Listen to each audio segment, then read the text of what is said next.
Well, alright. So I'm doing a little bit different approach now. I'm going to start showing my face, so this is what I look like. So be easy on the comments.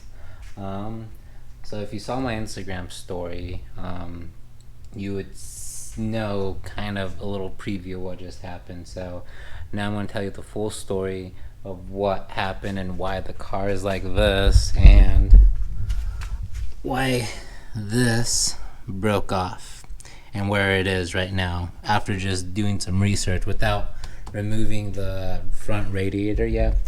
I already have a pretty darn good idea where that piece came from. So I was driving the car and I noticed from a distance clouds were starting to coming in with rain, but I figured I can get to my destination where I need to go and then I'll come home. But then all of a sudden it just started, though the clouds came pretty fast. Long story short, it started raining, the road started to flood, and since my car is lowered, I had several chances to actually stop, get onto a slightly higher elevation, like at a parking lot, and just wait it out. But because of my ego, I just wanted to get home and not wait. So, and what happened is, long story short, my car got hydrolocked. And that's the first experience I've ever had a car, and for me to get hydrolocked. So I had to get the car towed because the car wouldn't turn. If you're familiar with hydrolock, it just won't crank anymore because once water gets into the cylinders, water can be compressed. So I kind of did, I looked on YouTube and researched online, what do you do with hydrolock? So I went ahead, removed the coil packs, the spark plugs on both sides, and I noticed that cylinders 1 and 2, 1 was the most one that was wet, and cylinder 2 was kind of wet, and all the other cylinders were actually dry, to my surprise. I had the spark plug, so spark plug 1 was like soaking wet. Right now it's dry because it's already it's been overnight, and since water already evaporated. Spark plug number 2 was kind of wet, but 1 was the worst. All these were dry. And if you are familiar with my car, the way that I have my air intake, it actually sits right here, and that's where and I knew about it. I should have, but again, like I said before, my pride, I just wanted to get home. I didn't want to wait it out, so it got sucked in some water. So when I started removing the air intake, all along the wall, it was just covered in just water droplings, but surprisingly it was dry in here, so I was a little puzzled. And I do have this filter. Obviously it didn't do its job, especially when it's when it's submerged underwater, but I mean it did a good job if I would have just once I noticed the roads are flooding, to go ahead and find higher ground and just wait it out. And also, after I was done doing all this stuff, I noticed there was an oil leak down below, and so I went ahead and started removing the front bumper. So right here, I noticed there was an oil leak right on this side. There was nothing on this side, but it was on this side, which made sense because there's going to be an oil leak on this side. It makes sense because this is where cylinder one being the most wettest, 2 not so wet, but it was still wet, and there was just a puddle of oil just coming just on the belly pan. So once I removed the belly pan, this is when this thing was just sitting right on top, on the top part of the belly pan. Right when I saw this, I knew that this motor was done for. So it was a very sad moment for me to man. So this is what happens when you try to compress water into a cylinder. It doesn't work, as you can see for yourself right here. Honestly, at first I thought it was maybe the oil pan was leaking from this side, but then when I saw this, I knew it wasn't the oil pan. It was something that's much more worse. So I haven't removed the radiator yet, so I tried shine a light where that piece came from, and I couldn't find where on the block there's a big old hole.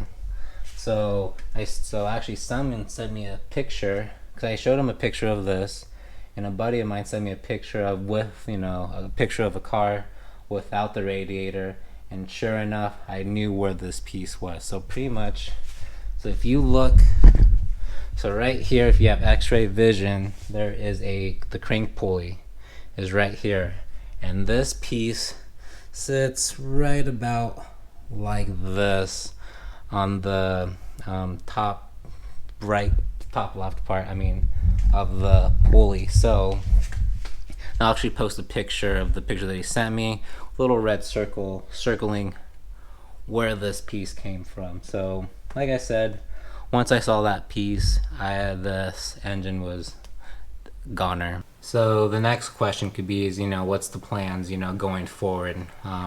Obviously this thing, there's not really much I can do with this motor.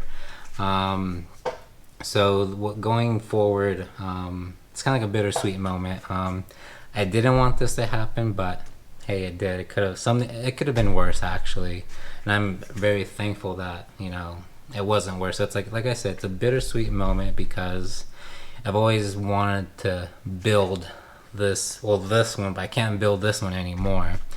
So I always wanted to build it so I could get a smaller pulley right here and put more boost and really push this motor and have a built motor, which is what I really want to do, just not right now. So so that's the plan.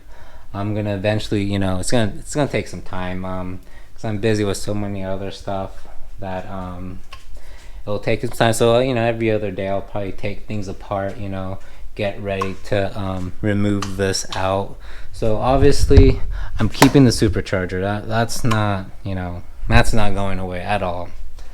I'm gonna take stuff off of this. Like I'll probably use my valve covers, because I really like this color.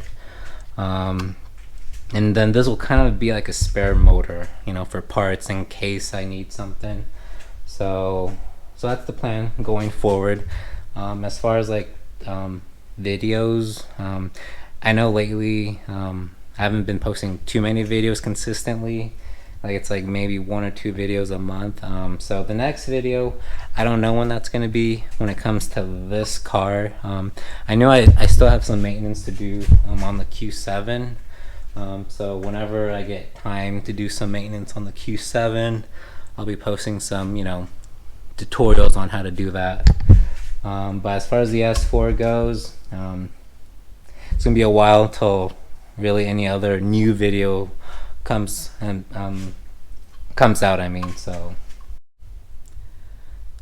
So for right now, my plans for this video is just to remove the front radiator, or at least put it in service mode, and really see with my own eyes that this missing piece right here is right here, where I am 100% believe that's where it is, because as I mentioned, you really can't see, even with the light shining, it's just so hard to see that missing, even from underneath. Trying to look for it underneath, it's still hard to see that. So once I put this in service mode, I'll definitely have a better eye on that piece. So that's pretty much what I have planned for tonight. Service mode, I might just leave the radiator on, but I'll actually have to start removing, I guess not a bad thing, but having a supercharger, it does require more steps, because if you don't have a supercharger, you don't have this, so it's kind of a little more steps you gotta do to remove it, and also I gotta remove this, so at its time, slowly but surely, I'll eventually get this, and I'll document the stuff, removing it, and yeah, so let's go ahead and put this into service mode. And before I go on, somebody asked me actually a while ago, do I really work in the garage barefooted? The answer is yes. As to why I work barefooted I don't know, I'm just always used to being barefooted, I guess. If you don't, I don't recommend it. I'm sure there's clearly safety hazards of working barefooted. Trust me, I know. So, but I still work barefooted. So, just wanted to answer that question. So don't mind the sweat. It is really hot in this garage, and it's nighttime, and it's still pretty hot. And to prove my case, Alexa, what's the temperature? Right now, it's 89 degrees Fahrenheit. Tonight, expect a low of 74 degrees. Even the low 74 degrees, it's still pretty hot. And the reason why I don't have the garage door open is because I got bright lights, and nighttime and here in Texas attracts a lot of bugs. So it's either sweat a little bit and have a lot of bugs, or sweat a lot and have close to no bugs. So you already know what choice I chose. So update, I do have it in service mode. There's a few things I need to do before I can remove the radiator. I still need to disconnect the AC line, and I'm gonna do that the correct way. And I got a few connectors to unhook. So I gotta unhook the the hood release, and the coolant. Still gotta remove the coolant. So from my investigation, my theory is correct of where that piece broke off. And you can see down below, I have some light shining on. I don't know if the camera gets a good angle. So right here, where my finger, here, let me use my left hand. Right here, that's where that piece came from, and I was right. So yeah. So I think for right now, I'm gonna call it a night. I think I did pretty good progress. So as you can see, I already went ahead and drained the coolant and the power steering, and there's the radiator for the power steering. So the radiator for the supercharger, and then the power steering. Here I got the hoses, the coolant hoses for the supercharger, I mean. And again, I just have a few things to disconnect before I can fully remove the whole front radiator. And I'll do that another day. So yeah, I'll keep on doing a little video updates of the progress of getting this motor engine out. So there's really much I can. It's not really much I can really say. I think that's really all there really is. So as mentioned, I am, a little bummed out, but at the same time, I'm thinking on the bright side here, and the next version of this 2.0 is gonna be awesome. So as far as updates on all the parts here, the coil packs, these are actually pretty brand new, so I'm gonna still reuse these. These are not damaged, they were not wet. The spark plugs, even though the cylinders 1 and 2 were wet, I'm just going to replace all of them. There's no point just replacing these two and reusing these. I might as well with the new motor or engine, can't even think right now, with the new build, I might as well just do it right. There's no point in cheaping out and reusing spark plugs. I don't know if I'm still gonna go with the same setup as the air intake. I'm still running without the radiator delete. I don't have. I'm sorry, the auxiliary delete. The SAI delete. Sorry. I'm still gonna run that. As far as the setup, having the air intake sitting down below here. I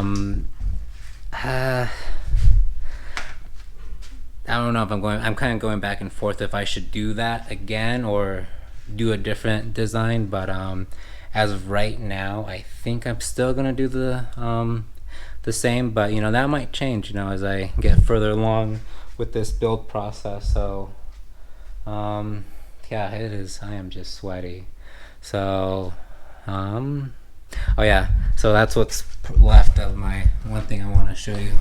That's what's left of my bottom custom lip. So I had a custom lip, and with, you know, driving through water, I think it just ripped it right off the from the bumper. So that's another thing. I'll probably have to, you know, custom make another lip, but that's the least of my worries right now. So I think I'm just rambling here, but so far I think I'm making some good progress. Little baby steps here and there. I have taken an engine out before, so I do know what I'm doing, but but this time I'm just taking my time, because, you know, when I took this out the first time, you know, I was in a different spot. I wasn't married, I didn't have a kid, and yeah, so because when I did take this out at the time, she was my girlfriend, and I wasn't married, so finances was, you know, a little bit different back then, but now, you know, I have a family to support now, and my wife is a full-time stay-at-home mom, and that's a big job. You know, it's a harder job than my job, honestly. So so right now, you know, time is different for me now, so, and also finances, what, you know, I can spend money on, what needs to be paid for. So yeah, I think I'm just rambling, just talking, so I don't want to get too off topic, but I'm gonna end the video here. And yeah, so whenever I do more updates, obviously I'll record it. Doing something different now, showing my face even when I'll sweat. So yeah, so hope you guys enjoyed the video, and yeah, I hope you guys have a good one. See ya.